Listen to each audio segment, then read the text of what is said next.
میخوام تست بکنیم حتما لایک بکن و همراهمون باش. خب اولش من توضیح بدم این السیه که حالا عکس خونه روشه. این السیه که بدبخته خونه نداره و خونه نداشته خونه نداره واقعا. و اینم السیه که عکس یکی روشه که داره قهوه میزه. حالا خلیج فارس هم اینجا بهش اشاره میکنیم. خیلی معروف بود واقعا.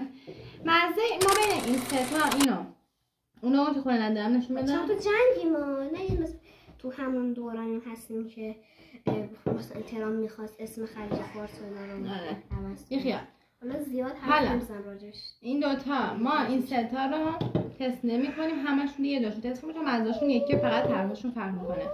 آدم تو اینو تست کن همزمان نظرمون رو بگیم چون دوتا یکن دیگه. 1 2 3 کوکاکولا. هم کوکاکولا گازش ولی کمتره و مزه‌ش هم بدتره. اگه رفتید خب عربستان خواستید نوشابه بخرید من حالا براتون تست میکنم بیکولا رو بعد بهتون میگم کدوم رو انتخاب کنید.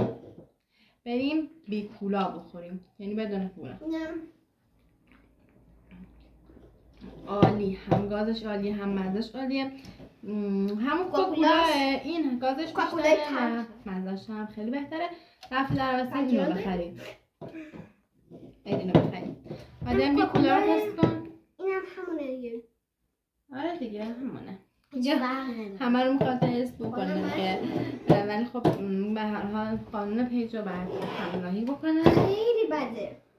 بوش خیلی بده. من دوست داشتم. نه. عالی بود. بکن. نه. بعضم گازش خیلی خوب. بعد گاز خیلی داشته باشه که داشته. و این دوتا.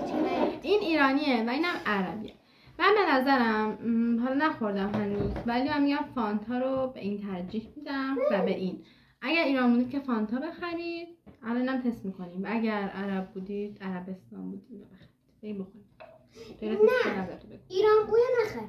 نه خیلی فانتا بخرید. فانتا فقط ما هستم از فیفا هم بهتره. خب بریم بخوریم.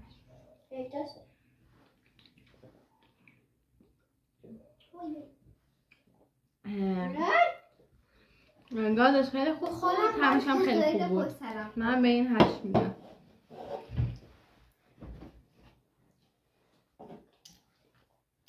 گاز صفر تلخ واقعا مزه پرتقال میده. اصلا و ابدا این رو نخرید. اصلا پول هم بخواد در 3 تومنم بدید 1 تومنم واقعا بی خودیه. یه جوری بود؟ ایو خدا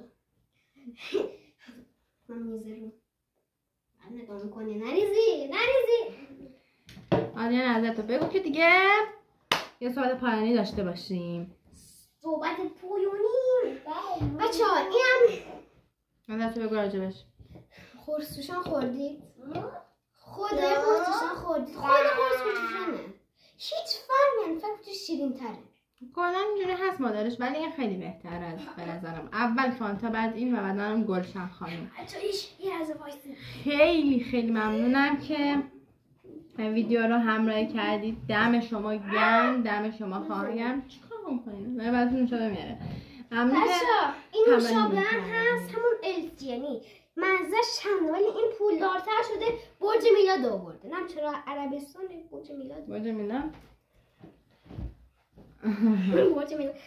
آزادی اینم آزاد هم آزادی هم برج میلاد.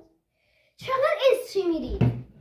خلاصه اینا چون همه اسمشون یکیه و ما نشونتون میدیم و تست نکردیم. همون که ویدیو دیدید لایک کنید از اون کامنت بذارید حتما بگید ویدیو بعدی چی باشه. دوستتون داریم. خداحافظ.